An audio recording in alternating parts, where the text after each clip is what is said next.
Happy Easter! We're here with our friend Ingrid Perez, who will show us how to create beautiful colors for eggs with natural materials. A big thank you to Ingrid. We hope you'll have fun trying this out. It is spring. We are going to talk about Easter eggs today.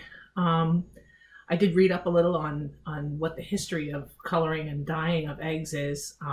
Springtime is a time of new birth and growth, and the egg has always been a symbol of that throughout various religions and cultures in the world.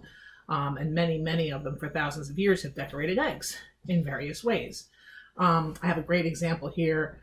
This was given to me by a good friend. It's a Ukrainian decorated egg, and it's absolutely gorgeous. This is made from an egg that came from one of my own chickens. It's several years old, and I just think it's a beautiful gift that I got and a lovely example of one way in which people decorate eggs. We're not going to get this complicated though. Today we're going to talk about dyeing eggs with natural dyes. I've done this a few times. By no means am I a professional, but I'll tell you what I know and maybe you can try it at home. The first thing I have here is kind of an ingredients list. Obviously you're going to need some eggs. These are already hard boiled. I have some brown and I have some white. The brown are from my chickens. The white I did purchase, but I wanted to see what the colors would look like more on the white eggs, because I've really only ever done the brown before, and they turn out kind of nice, but the white might be a brighter color. You can use a lot of different things to do these. Primarily in the past, I found the things that work the best are yellow onion skin. We have chopped up red cabbage, and these are beets that I have shredded with a little bit of water, which I'll add more in my food processor. Beets are by far the deepest, richest color that you're going to get with these. So you need these. You need some containers to put your eggs in. Now, I happen to have a lot of these small ball jars. So this is great. I can do, a color in each of them. I can put one egg in each of them. I can let it sit as long as I want to. But you could put multiple eggs in one container with the dye. You can do whatever you want. These are nice because they have lids. I happen to have them, and I can stack these up in the fridge to let them sit in the dye for a long time if I'd like. So, the other thing I'm going to use for dye is turmeric, ground turmeric. And because you can experiment, I'm going to try adding a packet of sazon, which is good on everything and probably even good on eggs, but has a lot of color to it. So I want to see what happens when I mix these two guys up and see what color we get. The other things you're going to need are some vinegar, distilled vinegar here. You're going to need, after you boil these up, something to strain them with. Now, I have cheesecloth here. I have a nice organic cotton cheesecloth that I'm going to use for some of it, especially the one that uses the spices, because if you don't use cheesecloth, you end up with some gritty spice on your egg after you dye it. But you can use, I have this other fine mesh small strainer that you can use. But if you're just dealing with beets and cabbage and onion skins and stuff, a regular old kitchen strainer is going to do just fine for you. So the next step is going to be to create the dye. So you'll see I have a little prep done here already. I'm going to take these pots. I have about 3 beets in here. I have a half a head of red cabbage, and I'll have about 4 skins from medium-sized yellow onion. So you're going to put water in there, probably about 3 to 4 cups. Whatever. I'm not an exact measurer, so whatever covers up your material and allows it to sit and boil. We're going to take these 3 and set them up on the stove to simmer for about 20 minutes, half an hour, to really let the colors come out. So after I go ahead and do that, I will come back and we'll go through the rest of the process.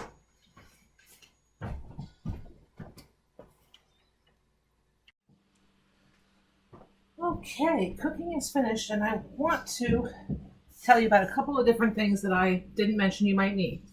You might also need a funnel, because the way I'm going to pour out the dye is into these taller mason jars.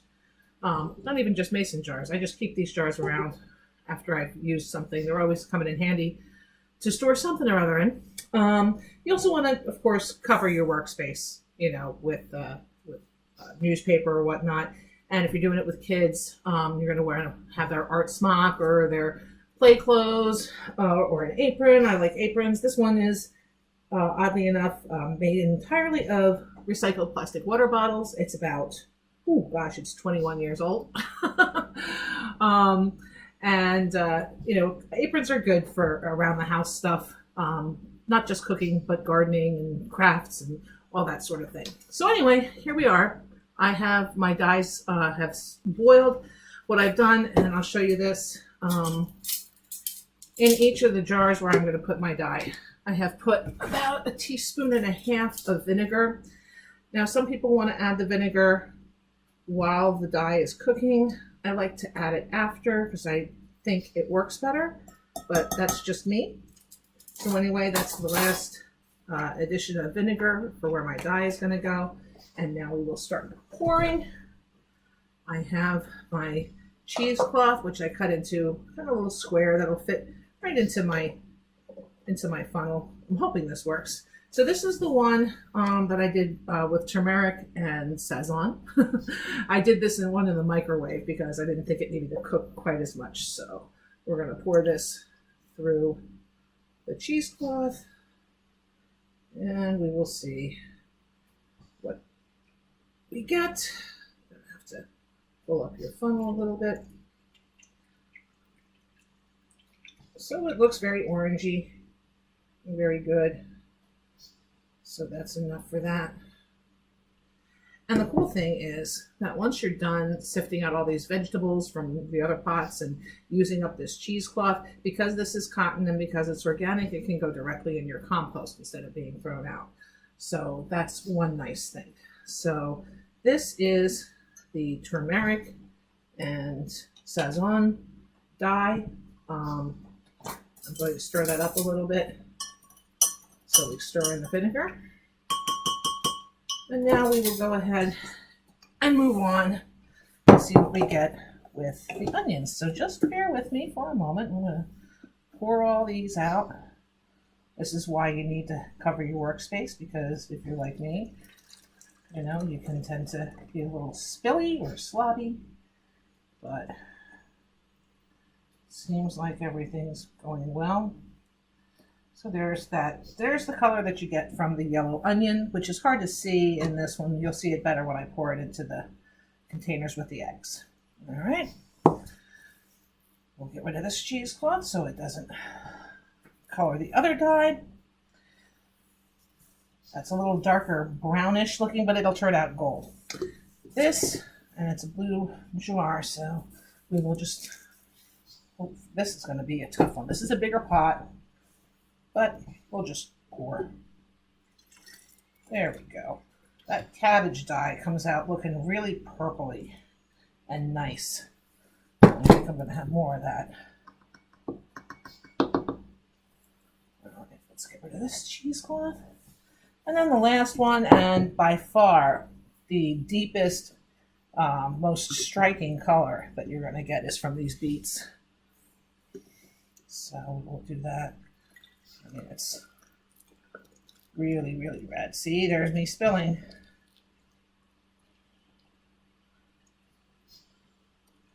All right, good thing I had my table protection in place. All right, we're done with those.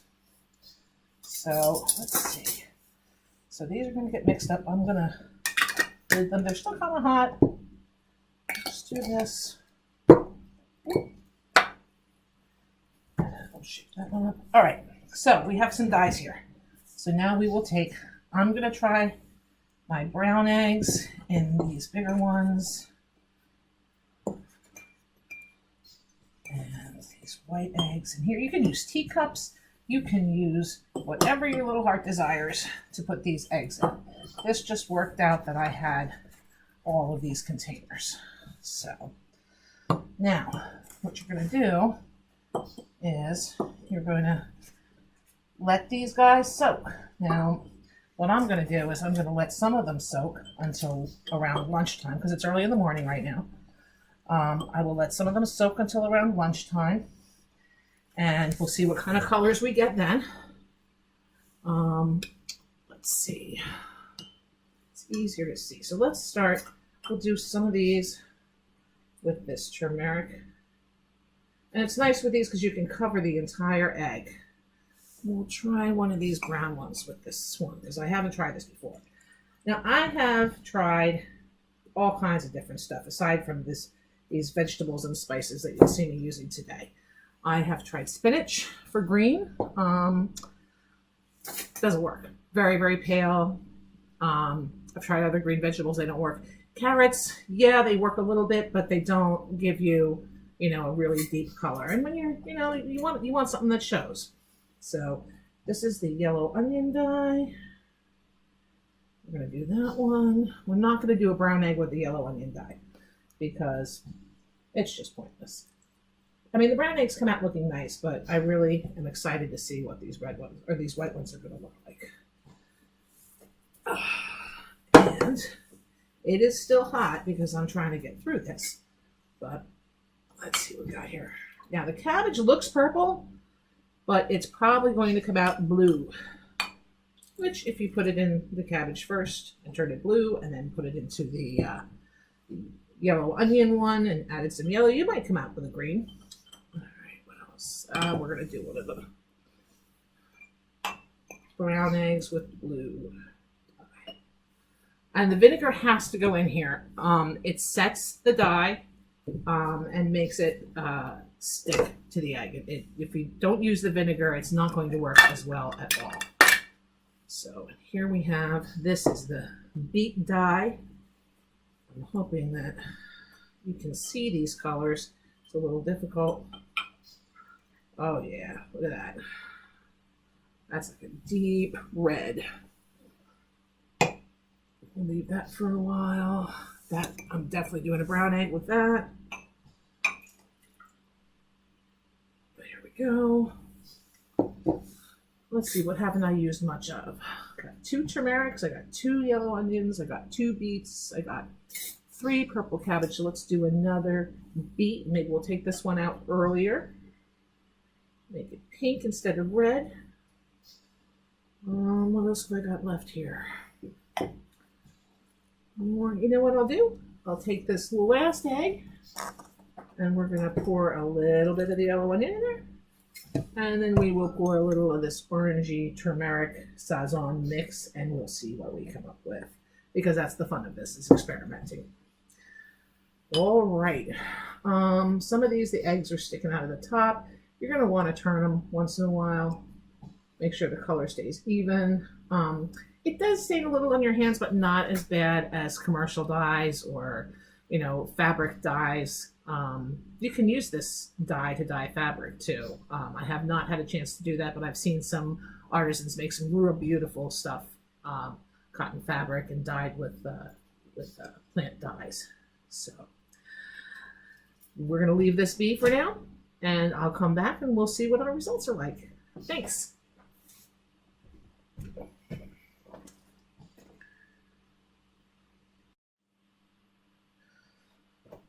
Okay, everyone, coming back here at lunchtime to check on these guys. Looks like I'm going to pull a couple out and see how the color looks. So let's start with this one. This is the turmeric and saison. Look at that. That's a nice golden color. And I'm just going to leave that right on my newspaper. Dry that off a little bit. And I have one over here. I think this is a brown egg and beets. So we're going to pull that out. Oh man, look at that. That's a beautiful thing. Nice and red. Those two I think were both brown eggs. So let's try pulling a white one out of this saison. We'll go with this one. So now you can really see the difference between what the brown egg looks like and the white egg here. Let's try one out of the blue, the cabbage dye. And that's nice. Look what nice blue that turns out. That's kind of pretty. So already after just a few hours, we've got a nice array of colors. We're going to want to let these dry, and then we'll come back after a few more hours and see how much the colors deepen. We'll go from there. Thanks.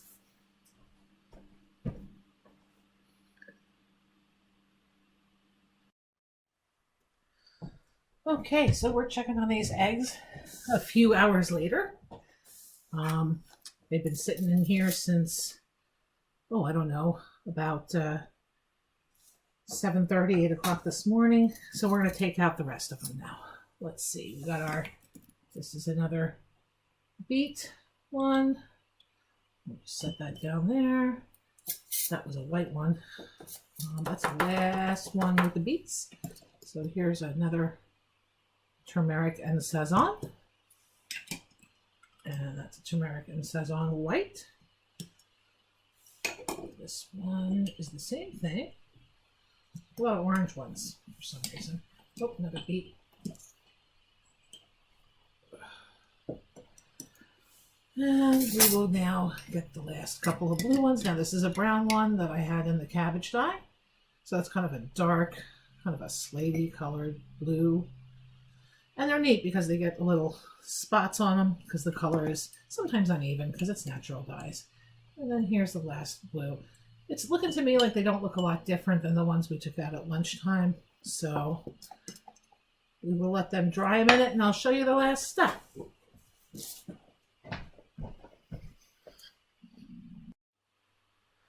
Okay, so here we are at the last stage of things. Once your eggs are dry and you're ready to put them on display or put them in a basket, you can just take a little olive oil or coconut oil or whatever you have that's handy and put a little bit on a rag and just kind of wipe them up. It gives them, you can see these I've done, they have a nice little gloss to them. Other people, some people do these with hollowed out eggs. Let's get the colors all mixed in here properly. Some people do them with hollowed out eggs and then they'll shellac them afterwards. I don't know, I'm going to eat these. So, but these are the last few. They really kind of came out nice. We got a nice variety of color. There are some things you can do if you're working with kids and you want to let them color on the hard-boiled egg with some crayons, then that waxed area that's covered by the crayon will resist the dye and you'll have patterns on them. A couple of years ago, I took and dyed them with a leaf wrapped around them, something like this here. And then I stuck them in a stocking, and then the leaf imprint came out on the egg, and they were pretty nice too. But overall, it's an attractive, fun little craft to do at home. I'm thankful to the ACUA for giving me a chance to share with everybody. It's the first time I've done this, and I'm excited about it. So I hope you enjoy your crafty time, and happy Easter, everybody. Bye-bye.